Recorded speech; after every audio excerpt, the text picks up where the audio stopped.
Shut up and sit down.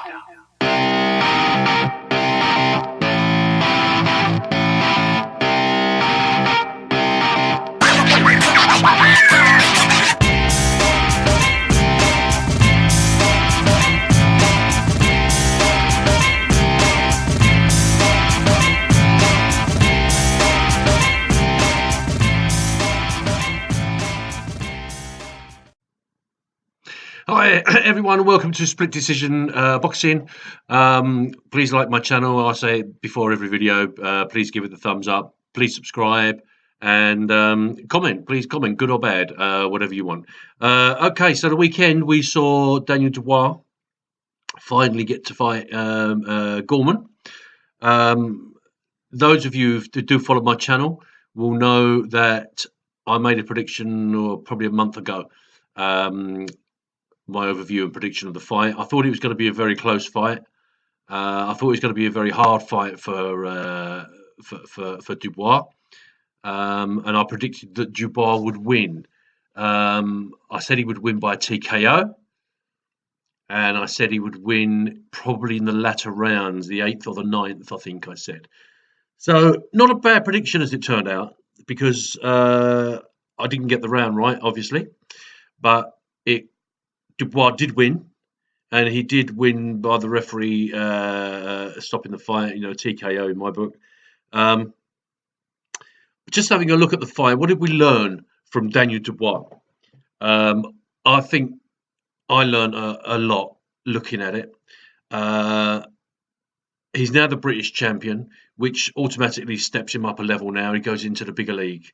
He'll be vying and he'll be wanting that chance to fight some real stepping stones into a world title challenge, and that's fantastic. I predicted before. I've followed Dubois from the very beginning, and I've predicted that he will be a world champion at some point, heavyweight champion of the world. I watched this fight, and it's pretty clear that there's still a lot of work for Daniel to do. I think he swings quite wildly when he gets, he wants to finish the job, and he obviously wanted to finish the job early against Gorman. And he threw bad intention punches, but that were very, very wide off the mark. He jabbed well. I thought his jabbing was brilliant. The thing that concerned me, and I think he's, I'm sure I'm no trainer of boxers. I just follow it. I've been following it all my life. The thing that concerned me was very much like Frank Bruno, who coincidentally, has been looking after Dubois. His stance, he's very upright, and for me, when he goes up another level to those boxers who've been around and those boxers that they've earned their place, and they know their craft, they're where they are because of where they are, because of how good they are. He leaves his chin open, with this almost I can't do it, but this very sort of typically British, stance. I think he's susceptible, particularly when he jabs with the left. He's susceptible for somebody to come over the top of that. If his chin's not down, someone's going to come over the top of that and get him on the jaw, on the chin, on the temple. So I would say that's something he needs to work on. I think it didn't seem as powerful to me as I'd hoped. Dynamite Dubois, he's known for not putting people out, and Gorman's obviously no mug, and he did put him down twice, but they weren't explosive shots that you think, Jesus Christ, no one's going to get up from that. The first one, indeed, was it was almost a bit of a delayed reaction. His legs went after he'd been hit, but it wasn't a devastating punch. And the second one, equally, I mean, it was a good enough punch, but it just I thought he would be a lot more heavy-handed. When he punched. Um, Gorman, to take nothing away from Gorman, he's a tough cookie anyway. So Gorman took pretty much everything that Dubois had to offer. And fair play to Gorman, at the end of the fight, he's turned around and he said that on the night Dubois was the better fighter, which he was undoubtedly. He won every round up to that point, and it was only a matter of time as to when he was going to stop him. So what now? Where does he go now? Apart from back to the gym, obviously he's going to have a little break, I would guess, and then go back to the gym and get back to work. Um, so he now moves up a level, and this is going to open doors, I'm guessing, with people like Price, um, Joyce. Maybe there's a good shout that he could challenge Dillian Whyte, and why not? If you want to put yourself up there, if you want to put yourself on in the market and say, look, I'm the best there is, and I'm going to be a world champion, bring him on. Dillian Whyte says he'll fight anybody.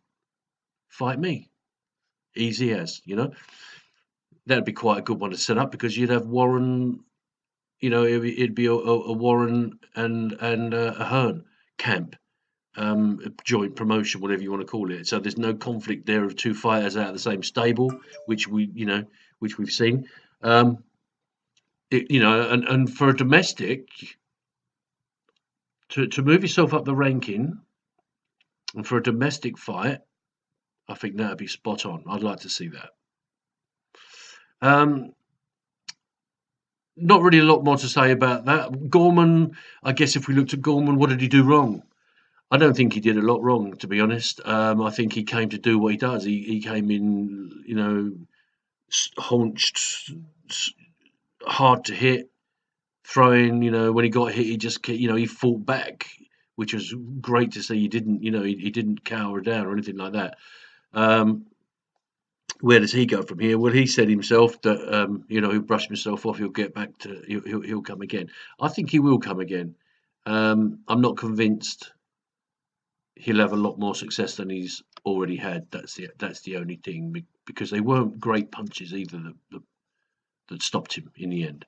So if he'd have been sort of put out by a devastating smack flush on the chin or the temple or something like that sent him sparko, you can sort of say, well, I can come again. But they weren't. They were a culmination of punches. They didn't look the hardest of punches in the world, put it that way. So you makes you wonder, if he comes up against a fighter who can hit equally as hard, similarly as hard, would it have a similar result? I don't know. Good luck to him, I say, because any British fighter I want to see do well. But it's exciting times for heavyweight, isn't it?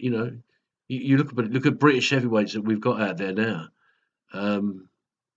It's fantastic. We really are ruling the world. It's just a Mr. Wilder needs to be taken off of his stool. Tyson Fury may do that. He may not do that. Somebody asked me over the weekend, do I think Fury will win the rematch? And as I said to this chap in the pub, you can't underestimate Wilder. Somebody that can hit as hard as he can hit, you can't write him off, because in the heavyweight division in particular, as we all know, one punch can win you a fight. You could be 10-8 down on every single round going into the last round, and produce that one punch at the end and knock the fella spark out. That's how it goes. In terms of boxing ability, there's no doubt about it that Fury's head and shoulders above him. But then most boxers, I would say, are head and shoulders above Wilder when it comes to technical boxing ability. But he finds them. He finds them in the end. He found Tyson Fury, didn't he? So that'd be an interesting one. Been interesting going back to Dubois, if it ever comes off. We've got to consider what's going to happen with AJ now. You know, if he loses his rematch, where does he go from there? Now, he would, he's already gone down the rankings because he's no longer world champion. He's gone down the world rankings. He could slip even further potentially, and you could find that Dubois and AJ meet much sooner than any of us had anticipated. That'd be an interesting prospect because they're very similar styles of fighters. They're both quite upright. They're both built like Superman. Similar physiques, similar size, similar styles. They say styles make fights, and two opposite styles usually make the best fights. But when you've got two the same, and you've got one ambitious young fighter looking to become a world champion, and you've got one very hungry ex-world champion looking to regain his title, looking to regain his credibility more than anything. I'd really look forward to that fight. And do you know what? I'd have my money on that. I'm going to say it here. I'm going to put it out there. No, I'm not. No, I was going to say Dubois. If they met tomorrow, there's no doubt about it. AJ would beat Dubois. If they meet 5-6 fights down the line, and if Dubois carries on winning and learning and improving and working on those areas, his stance, his style, his strength, his conditioning. Do you know what? Personally, I think it's been a problem for AJ, and I think it was a problem for Frank Bruno, and I think it could potentially end up a problem for Dubois. Too much muscle, and I think some of the best heavyweights that's ever lived have not been muscle bound. They've not been Adonises. They've had a little bit of fat on them, and they've been stocky and a little bit of fat on them, but strong guys. Look at Tyson. He wasn't. I mean, I'd like to have his physique, but don't get me wrong, like a bulldog, wasn't he? But he wasn't cut. He wasn't a skinny little waist and big broad shoulders and huge arms and his pectoral muscles. Sticking out. He wasn't that defined. He carried a small layer of fat over that muscle.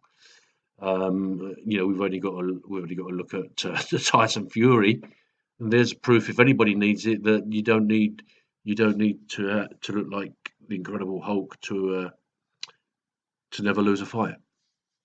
And you look at Ruiz, the guy that beat AJ.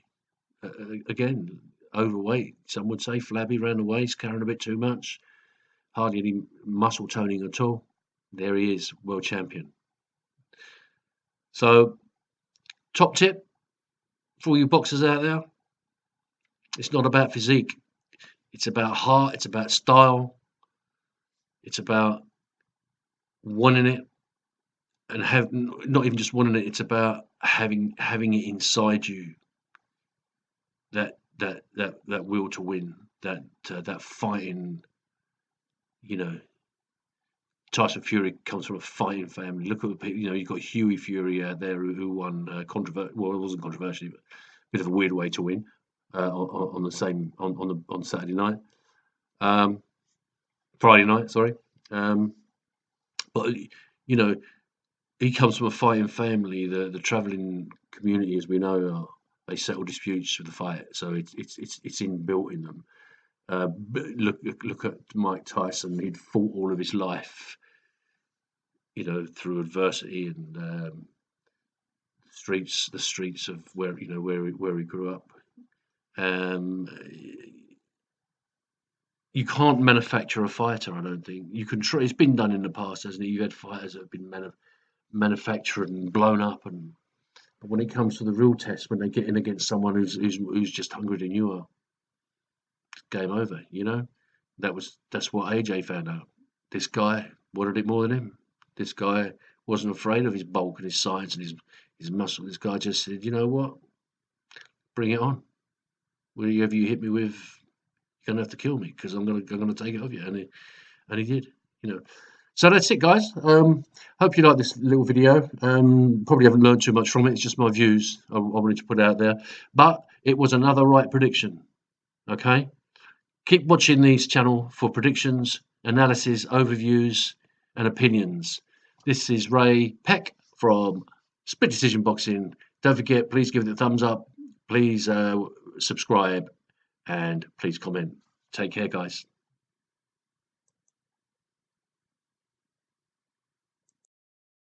Shut up and sit down.